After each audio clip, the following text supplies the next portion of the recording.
माननीय विधायक डॉक्टर नीरज वोरा जी, शिवपी श्रीवास्तव जी, लीलाधारी भगवान श्री कृष्ण की 5251वीं जन्मोत्सव का आयोजन है।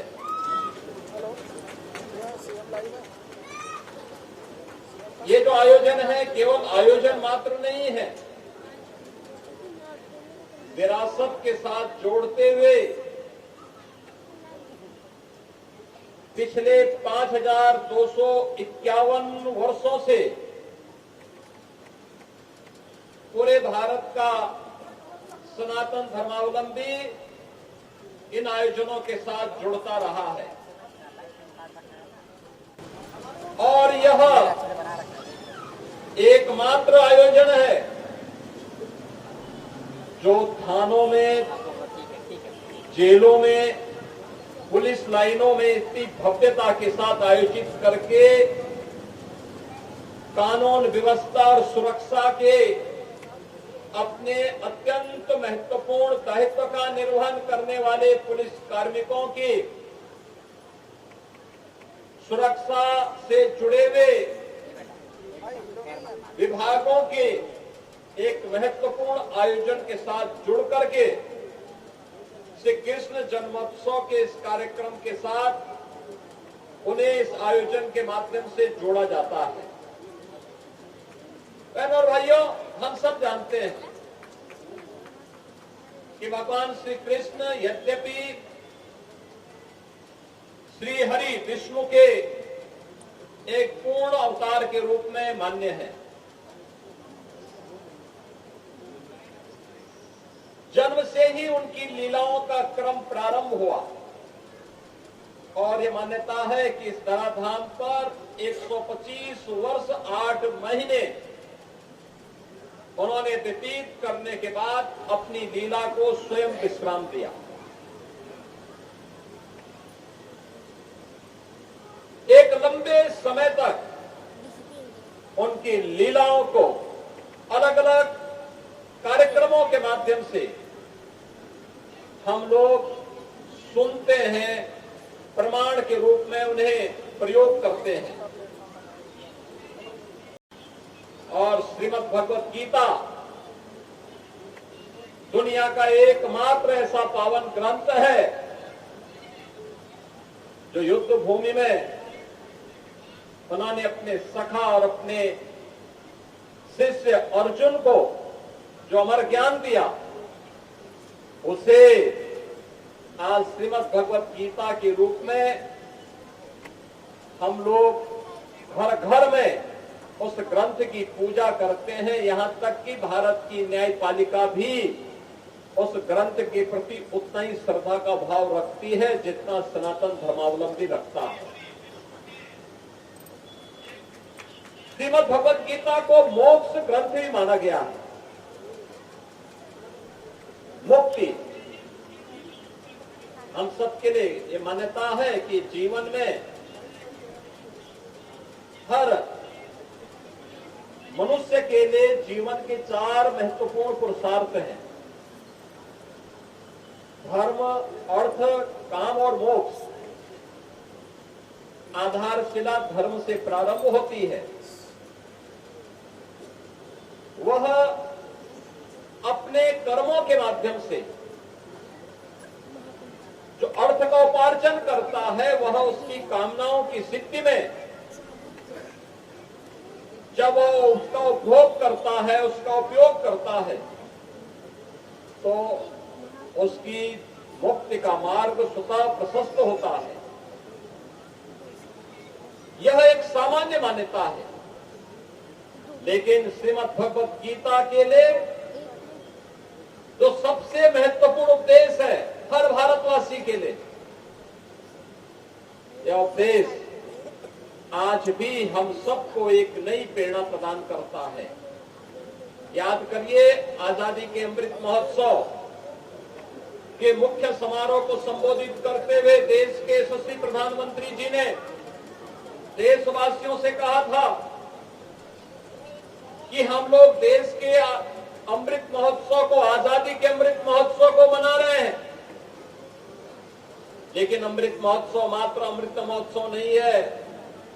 हमें आगामी 25 वर्षों की कार्य योजना के साथ कार्य करना है और 25 वर्ष की हमारी जो कार्य योजना होगी, ये कार्य योजना ऐसी होगी जब 2047 में जो पीढ़ी होगी, उस समय की जो पीढ़ी होगी, उस समय हम उन्हें ऐसा भारत देंगे जो विकसित भारत होगा, जहां चेहरे पर खुशहाली होगी, जिसे अपने भारत पर गौरव की अनुभूति होगी।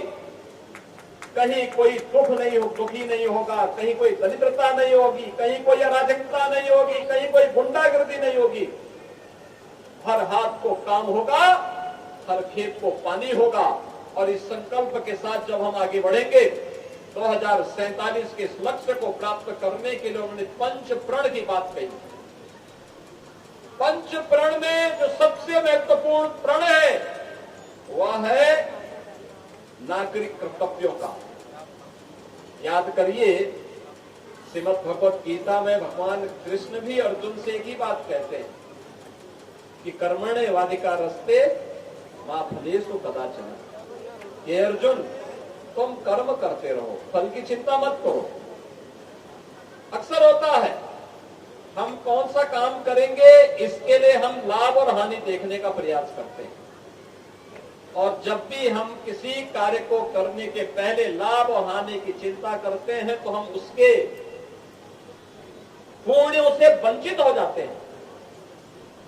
याद रखना, अच्छा करेंगे अच्छा फल प्राप्त करेंगे, बुरा करेंगे उसके पाप से कोई हमें मुक्त नहीं कर सकता, दुनिया की कोई ताकत नहीं मुक्त कर सकती। अक्सर हमें कहते हैं कि हम गलत करेंगे, लेकिन मंदिर में जाके पैसा चढ़ा देंगे, लड्डू चढ़ा देंगे तो हमें मुक्ति मिल जाएगी। इससे कभी नहीं हो सकता। अगर पाप किया है तो उस पाप का भुक्तभोगी हमें बनना ही पड़ेगा। अच्छा किया है, लोक कल्याण का काम किया है, तो दुनिया की कोई ताकत आपको इस पुण्य से वंचित भी नहीं कर सकती है। यह हमारी मान्यता है और उस मान्यता के प्रमाण है, और इसीलिए कर्म की प्रेरणा। आज जब हम 5251वें जन्मोत्सव के कार्यक्रम के साथ प्रभु श्री कृष्ण के इस उत्सव के साथ जुड़ रहे हैं, तो हर व्यक्ति के अपने नागरिक कर्तव्य भी होंगे। अक्सर हमारे बीच में दुविधा कहां से होती है? आप किसी से भी बातचीत कर लीजिए, किसी भी तबके का हो, किसी भी बात का हो, वे बालक हो, अधेड़ हो, नौजवान हो, बुजुर्ग हो, महिला हो, पुरुष हो, किसी भी प्रकार का व्यक्ति हो, अगर आप उससे देखेंगे वो अपने अधिकार की बात तो करता है, लेकिन अपने कर्तव्यों की कभी चर्चा नहीं करता, अपने कर्तव्यों की चर्चा नहीं करता है। तो कहता मुझे ये नहीं मिला, ये नहीं मिला। बच्चे अक्सर परिवार में बोलते हैं ये नहीं मिला, ये नहीं मिला, लेकिन अगर उससे अभिभावक पाठ्यक्रम के बारे में पूछने का प्रयास करता है तो टाल मटोल करता, बहाना करता है। याद करना, जीवन में सफलता के लिए समाधान का मार्ग अपनाइए, तो आप समाधान के निर्णय की स्थिति में पहुंच पाएंगे। जब लक्ष्य समाधान होगा तो सफलता प्राप्त होगी, और जब आप समस्या पे चिंतन करेंगे तो उसके लिए आपको 10 बहाने मिल जाएंगे, 10 बहाने मिल जाएंगे। टाल मटोल करते रहेंगे, टाल मटोल से समस्या का समाधान नहीं हो सकता है। हमें समाधान की तरफ जाना पड़ेगा, और समाधान के लिए बहाना नहीं चाहिए, उसके लिए परिश्रम चाहिए, उसके लिए पुरुषार्थ चाहिए, उसके लिए कर्म चाहिए, और उस कर्म की प्रेरणा श्रीमद् भगवत गीता जैसा पवित्र ग्रंथ, जिसे प्रभु ने कुरुक्षेत्र में आमने सामने खड़ी सेनाओं के बीच में लाखों सेना खड़ी है, दुनिया का एकमात्र ग्रंथ होगा जो धार्मिक दृष्टि से धर्म और कर्म दोनों की प्रेरणा दे रहा हो, लेकिन उसका जो उपदेश है वह रणभूमि में दिया जाता है, और रणभूमि में दिया गया उपदेश सबसे महत्वपूर्ण कर्म का है। याद रखना, कर्म के बगैर न धर्म का साधन पूर्ण हो सकता है, न अर्थ का पूर्ण हो सकता है, न कामनाओं का हो सकता है, और न ही मुक्ति उस व्यक्ति को प्राप्त हो सकती है।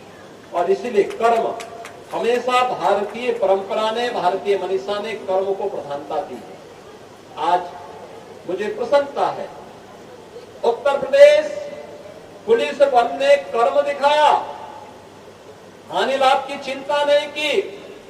परिणाम आया कि जिस पुलिस को सबसे फिसड्डी मान लिया गया था, जिस प्रदेश को सबसे फिसड्डी मान लिया गया था, आज वो प्रदेश तेजी के साथ देश के विकास का ग्रोथ इंजन बन रहा है, कानून व्यवस्था का एक मॉडल प्रस्तुत कर रहा है। आज प्रदेश के अंदर हर ओर सुख और शांति है, सद्भावना है, पर्व और त्योहार शांतिपूर्ण तरीके से मनाए जा रहे हैं। हम लोग पुलिस लाइन में पर्व और त्योहार मना रहे हैं। प्रदेश के सभी 1585 थानों में, सभी पुलिस लाइन में, 75 की 75 पुलिस लाइन में, सभी प्रदेश के 90 से अधिक जेलों में ये आयोजन इसी भव्यता के साथ आयोजित हो रहे हैं और बिना संकोच के हर व्यक्ति आ रहा है। क्या ये संभव था आज से 10 साल पहले? नहीं संभव। सरकारें डरती थी, आयोजन करेंगे इसका क्या लाभ होगा। लाभ और हानि से नहीं, अपनी विरासत के प्रति गौरव का एक गौरव की अनुभूति हम सबके मन में होनी चाहिए। विकास, उस विरासत का सम्मान करते हुए हम आगे बढ़ाएंगे, लेकिन उसके लिए उस प्रकार के प्रयास भी होने चाहिए और वो प्रयास हुए। आज परिणाम हम सबके सामने है और आज के इस अवसर पर मैं आप सबको इसी बात को कहूंगा, पंच प्रण में नागरिक कर्तव्यों के प्रति हम सबको, जो जिस क्षेत्र में छात्र है वो खूब अध्ययन करें, कर्मचारी है वो अपने फील्ड में अपने उत्तरदायित्व का निर्वहन तो करे, कुछ नयापन करने का प्रयास भी करे। सामान्य नागरिक है वह भी अपने फील्ड में कुछ अच्छा करने का प्रयास करे और हम सबके सामने एक ही लक्ष्य होना चाहिए कि मेरा हर कार्य, मेरा हर कर्म, मेरा हर काम देश के। आप देख रहे हैं के न्यूज, खबरों का